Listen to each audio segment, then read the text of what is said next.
করবি না দুজনে? না ফ্রিজে স্ট্যান্ড লাগিয়ে আমিও এখন করবো এটা।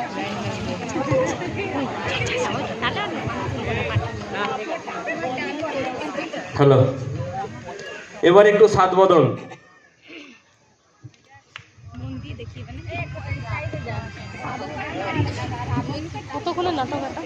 এবার শুরু করতে চলেছি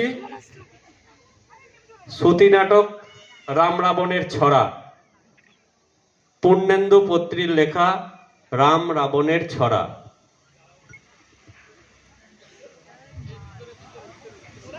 এই শ্রুতি নাটকটি এখানে উপস্থাপনা করবে আর্য বিশ্বাস, শতাক্ষী দাস, শ্রীনিকা দাস, গৌরিকা মণ্ডল, সৃজা হাজরা,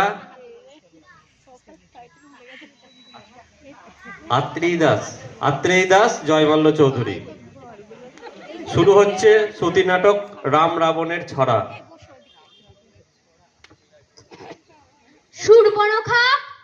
সুরবনখা পরে শুনবো নালিশ। নাকে কেন মাখলি শুনি এতটা নেল পালিশ? রাবণ দাদা নাক কি আছে? নাক তো খাড়া।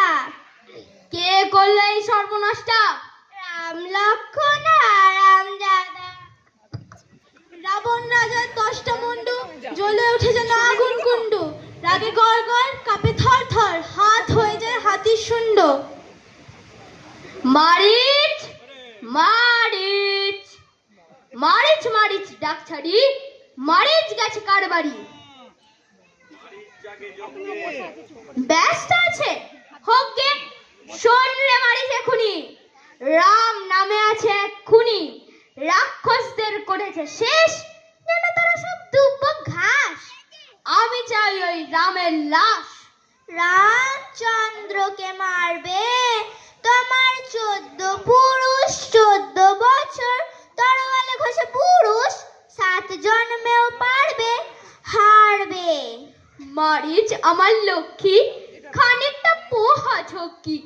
সোনার পানা বেড়াল ছানা, সাজতে কি তোর আছে মানা? রাম সীতাদের রান্নাঘরে ঢুকতে হবে দ্বীপ্রহরে। বিড়াল হতে চাইছে না মন, তাহলে হ শেয়াল রতন। শেয়াল হতো গুলোচ্ছে গা, সোঁদর বনের বাঘ হয়ে যা। বাঘ সাজতেও গাড়িম রেম, তাহলে হ সোনার হরিণ। তিষ্ঠতি রাগ ছেড়ে হও শিষ্টতি। রামকে খেপালে সংহাতে, মেশাকার হবে লঙ্কাতে। রক্ষে পাবে না একটিও, ফরগেট দেন ফরগিভ। চুপ কর ওরা মূর্খ, বুঝবি আমার দুঃখ নেই তোর সেই গুণ। বেশি বক বক করলে, রামের পক্ষ ধরলে তোকেই করব খুন। যা বলি সেটাই কর, মায়া মৃগ বেশ ধর। পঞ্চবটিতে যাবি, গেলেই দেখতে পাবি ছোট্ট একটা কুড়ে আছে জঙ্গল ফুড়ে। 2 ভাই 1 বউ, খায় ফল মূল মৌ। ঘুরবি এমন করে যেন সীতার নজর পড়ে।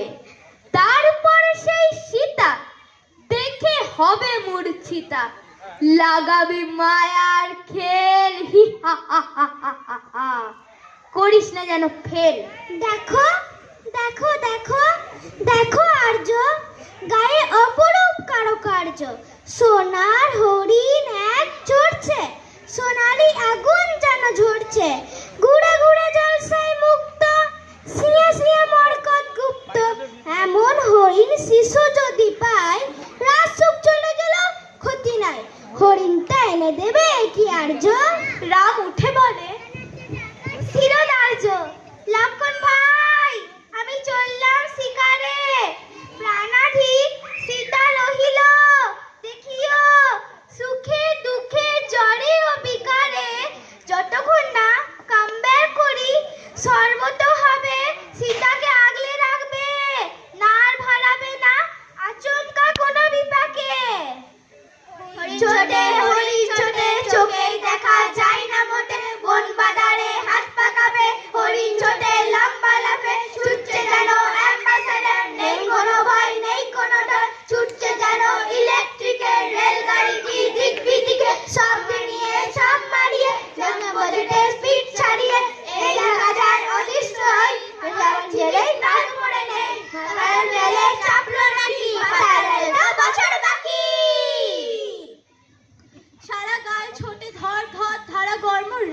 বলে, হায় এ নহে আমার কর্ম, এই ধনুকেই তারকা হয়েছে চিৎপাত, কর দোষণে দাপটে করিনি দিতপাত, তুচ্ছ একটি হরিণের কাছে ঘাড় হেট, সীতাকে কি করে দেখাবো নিজের পোর্ট্রেট। রেগে মেগে রাম প্রচন্ড তীর হাঁকড়ান, সোনার হরিণ হাতের মুঠোয় পাকড়ান।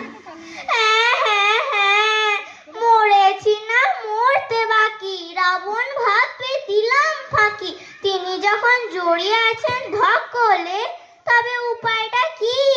ভাই লক্ষণ, চেঁচিয়ে ডাকি রামচন্দ্রের গলার স্বরের নকলে।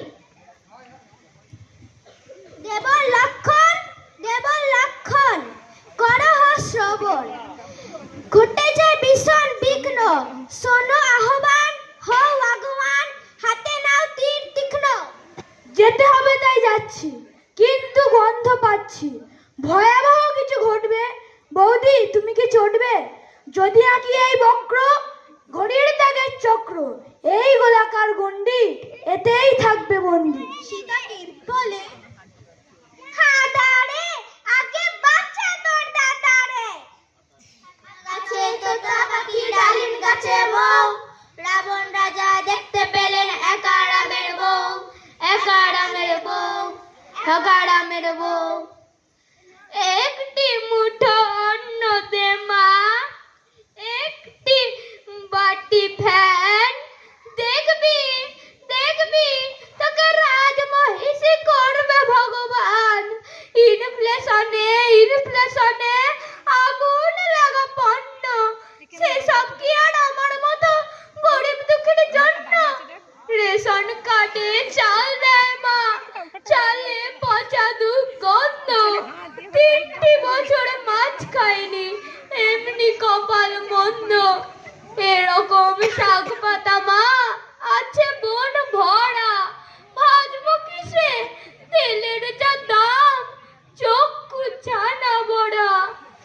একটি মুঠো অন্ন দে মা, একটি মুঠো চাল, মুখ জ্বলছে পেট জ্বলছে, একটু দয়া ঢাল। ভিক্ষুকের ছদ্মবেশে রাবণ পাতেন ঝুলি, দয়ার দক্ষিণ হাওয়া ওঠে সীতার বুকে দুলি। সীতা আসে গণ্ডি ছাড়িয়ে, রাবণ রাজা দাঁড়িয়ে, যেই না বাইরে আসা তক্ষুনি এক ভাগাড়ের শকুনি, ছো মারাটি করে নিয়ে যায় তাকে। সীতা করে রাম চিৎকার, রাম লক্ষণ বনে রাম লক্ষণ বনে যখন তখন দশানন,